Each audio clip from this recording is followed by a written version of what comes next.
अस्सलाम वालेकुम दोस्तों, कैसे हो आप सब लोग। तो ये है सुबह का टाइम। सुबह के क्या 12 बज रही है। तो आज आटा गूंदने में बहुत टाइम हो गया क्योंकि मेरे बेटे को है ना सर्दी हो गई तो बहुत परेशान कर रहा था। तो फिर मैं ना आंगन में ही आकर बैठ गई थी। तो आज मैंने उसको अभी सुला दिया और बहुत जिद कर रहा था। तो फिर मेरी ननद है ना रोटी बनाने लग गए थे। और है ना आज धूप भी बहुत ज़्यादा है। और देखिए पानी की बाटल है ना सब पी कर रख देते, भर कर कोई भी नहीं रखता। और आज नल भी आने वाले हैं तो फिर पानी भर लेंगे। तो है ना काम तो कब से शुरू हो गए, लेकिन है ना बेटे की वजह से बहुत लेट हो रहा था। और क्या हुआ ना कि मेरी जो चाची है ना उनके खाला के लड़के की पूरी फैमिली का है ना बस से एक्सीडेंट हो गया। मतलब वो लोग बस से राजस्थान से आ रहे थे। तो है ना बुरहानपुर के पास नेपा नगर है, तो वहाँ पर उनका एक्सीडेंट हो गया। और वो नेपा नगर में ही रहते हैं, मतलब घर के बिल्कुल पास आकर ही उनका एक्सीडेंट हुआ है। तो है ना उनकी बहुत ज़्यादा हालत ख़राब हो गई है। तो वो मेरी चाची और मेरे देवर है ना उनको देखने के लिए गए हुए। तो घर में कोई नहीं है। तो बहुत बार ऐसा हो रहा है कि है ना इस बार हमको सब छोड़ कर चले जाते हैं, क्योंकि मौका ही ऐसा आ रहा है और टाइम ही ऐसा आ रहा है कि कुछ ना कुछ हो ही जा रहा है। तो सबको जाना ही पड़ता है। तो बुरहानपुर की तरफ ही गए हुए, जहाँ पे मेरी सास का मायके भी है और मेरी नानी का घर भी है। तो वो है ना उधर ही गए और उधर शादी भी है। तो ऐसा होता है ना कि कभी कभी बीच में कुछ ऐसे हादसे हो जाते हैं कि हमें ना चाहकर भी है ना जाना पड़ता है। और उनके बहुत अच्छे मतलब भाई हैंगे, तो इसलिए ना उनसे मिलने हाँ जैसे ही पता चला ना वैसे ही वो दोपहर के टाइम मिलने के लिए निकल गए थे। तो ताज़ी रोटी डब्बे में भर दी और बासी मैंने ऊपर निकाल ली है ताकि मैं अभी नाश्ते में खा लूँ। तो आज मैं खीमा बना रही हूँ सिंपल सा। तो है ना मैं 2 तरह का खीमा बनाऊँगी, एक लाल मिर्ची का एक हरी मिर्ची का, क्योंकि हरी का हम सबको पसंद है और लाल का मेरे ससुर जी के लिए बनाना पड़ता है क्योंकि वो हरा नहीं खाते हैं। तो मैंने मसाला तो बनाकर रख दिया था। मसाले में क्या कड़ी पत्ते को तेल में फ्राई कर लिया था, टमाटर और हरी मिर्ची की चटनी लहसुन डली हुई उसको फ्राई करके रख दिया था। और उधर भी लाल मसाला तैयार करके रख दिया था ताकि बस जब खीमा गले ना तो मुझे उसमें डालना ही रहा है, क्योंकि मेरा बेटा सर्दी की वजह से बहुत परेशान कर रहा है ना। तो इसलिए मैं जल्दी जल्दी खाना बना रही हूँ, क्योंकि फिर क्या होता है ना कि बच्चे परेशान करते या बहुत ज़्यादा रोने लग जाते तो फिर काम छोड़कर जाना पड़ता है। तो ये दोनों खीमे का मुझे बस पानी ही सुखाना है। तो जिसमें ज़्यादा का पानी दिख रहा है वो मैं सुखा लूँगी, क्योंकि ये हमें ना भुना भुना ही बना रहा है, क्योंकि घर में ज़्यादा लोग तो है नहीं, बस हम ही गिने चुने हैं। तो हमको तो इतना खीमा आराम से पूर जाएगा। तो ऐसा है कि हमारा खाने की चीज़ें तो बहुत सारी आती है और बहुत तरह तरीके की भी आती है, पर है ना हम सबका खाना बहुत कम है। तो देखिए मैं और मेरे बेटे का खाना लेकर मैं बाहर आ गई हूँ। तो मैंने सोचा है कि वो सोया हुआ है जब तक कि मैं खाना भी खा लेती हूँ, क्योंकि फिर वो उठ जाएगा तो परेशान करेगा। तो है ना मैं अपने बेटे को भी अपने साथ ही खाना खिलाती हूँ, क्योंकि फिर है ना वो अकेले खाना बराबर खाता नहीं है। और बच्चे कितना भी बोलो अपने हाथ से इतना बराबर निवाला बनाकर खा नहीं पाते हैं। बहुत कुछ छोटे छोटे निवालों से कोई इतना पेट भरता भी नहीं है। तो है ना मैं अपने हाथ से ही उसको कभी कभी खिला लेती हूँ जब मेरे पास टाइम होता है। तो मेरे बेटे का तो ज़्यादा का रूटीन यही होता है कि मैं क्या करती हूँ मेरे साथ बैठा कर ही खिलाती हूँ।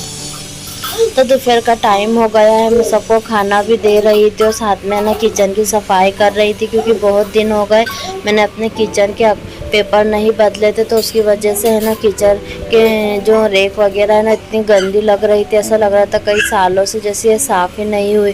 डब्बे तो सब अच्छे थे लेकिन है ना पेपर बहुत गंदा हो चुका था। तो मैंने यहाँ का पूरा पेपर चेंज किया है। तो देखिए अब कितना साफ़ सुथरा किचन लग रहा है। तो है ना छोटे से काम से भी है ना किचन में अच्छा लगने लग जाता है, साफ़ दिखने लग जाता है। मैंने आपको पहले नहीं बताया कि इसमें अखबार कितने गंदे हो चुके थे। तो ऐसा ही होता है कि थोड़े से हमें ज़्यादा काम करना पड़ता है। तो मैंने क्या किया कि मेरा बेटा बाहर खेल रहा था ना, जिसलिए मैंने फटाफट अखबार बदल लिए, क्योंकि फिर यही मौका है और इसके बाद फिर मुझे टाइम नहीं मिल पाएगा। तो मैंने यहाँ का भी अखबार पेपर चेंज किया है। तो यहाँ भी अच्छा हो गया है, सब साफ़ हो गया। देखिए टाइम हो गया तो मेरे किचन का काम तो सब हो गया। तब मैं बाहर चले जाऊँगी। मेरा बेटा भी अब बहुत परेशान कर रहा है सबको। तो फिर जो भी बच्चों को लेता है ना वो सब भी परेशान होने लग जाते हैं, क्योंकि बच्चे एक जैसे के रोना लगा देते हैं ना तो फिर सबके सिर में दर्द उड़ जाता है। तो ऐसा है कि लेडीज़ जहाँ भी जाती है ना तो उससे कुछ ना कुछ काम नज़र ही आ जाता है। मैं बाहर आई तो मुझे यहाँ है ना सब कचरा दिखा, तो मैंने सोचा कि यहाँ जो कपड़े वगैरह रखे हुए हैं इनको सब उठाकर अभी रख देती हूँ, क्योंकि घड़ी करने में तो अभी नहीं आएगा, क्योंकि अब मेरा बेटा बहुत ज़्यादा परेशान कर रहा है तो उसको लेकर सोना ही पड़ेगा। मैंने यहाँ के सब झाड़ा झुटकी कर दी और सब सामान उठाकर रख दिया। तो औरत जहाँ से भी गुजरती है ना उस जगह को साफ़ करते हुए जाती है। तो मैं रूम में जा ही रही थी कि मेरे बड़े पापा ने मतलब मेरे चाचा ससुर ने खाने के लिए बोल दिया। तो मैंने सोचा ये भी एक काम है, अच्छा है वो खाना खा लेंगे तो मेरे सब काम हो जाएंगे। तो मैं फिर उनको खाना देकर लेटने चली गई थी। फिर ये शाम का टाइम है तो ये हमारे यहाँ ना मैंने अपने किचन का काम तो सब कर लिया था। ये आखिर में दाल चावल आए बुरहानपुर से। तो मैंने कहा ना कि मेरी चाची सास मिलने गए थे तो वो दूसरे दिन ही वापस आ गए थे। तो है ना वो अपने साथ दाल चावल लेकर आए थे, क्योंकि बुरहानपुर में शादी के टाइम पर ही वो गए हुए थे। तो शादी में तो नहीं गए थे, लेकिन है ना मेरी सास ने वहाँ से दाल चावल उनके पास पहुँचा दिए थे ताकि वो घर लेकर आ जाए। तो आज के रात के खाने में हमारे बुरहानपुरी दाल चावल ही रहेंगे, जो खाने में हमारे सबको बहुत ज़्यादा पसंद है। और जब भी हमारे दाल चावल आते हैं ना तो बहुत सारे आते हैं ताकि हम सबको बांट सकें। तो मैं क्या करूँगी कि जल्दी सब है ना सबके फटाफट डब्बे भी भर दूँगी और अपने घर के लिए भी गर्म करने के लिए रख दूँगी। तो मैंने दाल तो तपेले में गर्म करने रख दी। अब मैं चावल भी कढ़ाई में डालकर गर्म करने के लिए छोड़ दूँगी, और जब तक कि मेरे डब्बे भर आएंगे तो खाना भी गर्म हो जाएगा। तो है ना ये दाल चावल सबको बहुत ज़्यादा पसंद। तो हमारे यहाँ जितने भी रिश्तेदार हैं ना हम सबको यहाँ पर ये दाल चावल पहुँचाते हैं। तो हमारे पास में है ना डॉक्टर साहब रहते हैं, तो वो भी बुरहानपुर साइड के, मतलब उनका बचपना वहीं गुजरा है। तो उनको भी है ना वहाँ के दाल चावल बहुत याद आते हैं। तो बोलते हैं कि अगर आपके घर आए तो हमें भी पहुँचा दिया करो, क्योंकि हमें बहुत याद आते हैं, हमारा जाना नहीं होता है। तो इस बार क्या हुआ ना कि बहुत सारे दाल चावल आए थे, तो मैंने फिर है ना उनके लिए भी टिफ़िन भर कर पहुँचा दिया था। और उनको भी इस बार हमने दाल चावल दिए ना तो वो भी बहुत खुश हो गए थे। तो ऐसा होता है कि खाने को तो हम अकेले भी खा लेते हैं, लेकिन मिल बांट कर खाने का जो मज़ा होता वो अलग होता है। हाँ ये है कि आपको मेहनत थोड़ी ज़्यादा करना पड़ती है, कि जैसे कि अभी मुझे ना डब्बे भरने में इतना ज़्यादा टाइम हो गया था ना, क्योंकि समझ में नहीं आ रहा था कि इतने सारे लोगों के लिए अलग अलग डब्बे कहाँ से लाओ, है ना। और क्या होता है कि पहले के भी डब्बे जाए हुए होते हैं ना तो कोई जल्दी पहुँचाता नहीं, तो उसकी वजह से भी हमें है ना बहुत प्रॉब्लम होती है। हमारे पास इतने सारे टिफ़िन है ना, उसके बाद भी हमें टाइम पर कोई चीज़ मिलती नहीं है। तो मैंने ना साथों साथ खाने को मैं चलाते भी जा रही थी ताकि खाना अच्छे से गर्म हो जाए, दाल चावल नीचे लगे नहीं।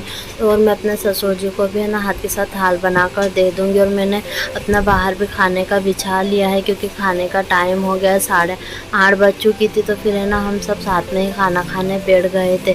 तो मैं जल्दी जल्दी सब ले जाकर रख रही हूँ कि मेरे हस्बैंड कब से आए हैं और उनको भी भूख लग गई है। तो ये मेरी फूफी जान के यहाँ के दाल चावल है, तो उनकी लड़की आई है तो ये लेकर चले जाएंगे। तो वो पास में ही रहते हैं, तो इसलिए मैंने उनको तपेली में ही दे दिया था। और ये दूर जाएंगे तो ये टिफ़िन में डब्बों में इस तरीके से भर दिया है। तो बुरहानपुरी दाल चावल का जो स्वाद है ना, आप चाहे घर में कितना भी बना लो लेकिन वैसा टेस्ट नहीं आता है। तो मैंने इसकी अपनी एक प्लेट लगा कर आपको बता रही हूँ कि ये है ना कैसे खाए जाते हैं। वहाँ तो है ना बड़े बड़े खोलों में से दिया जाता है। तो अभी मेरी खाला के घर शादी है और मेरे मामू की लड़की की भी शादी है, तो मैं वहाँ जाऊँगी ना तो मैं वहाँ का खाना, वहाँ की शादी आपको ज़रूर बताऊँगी, क्योंकि वहाँ बहुत अच्छी शादियाँ होती है।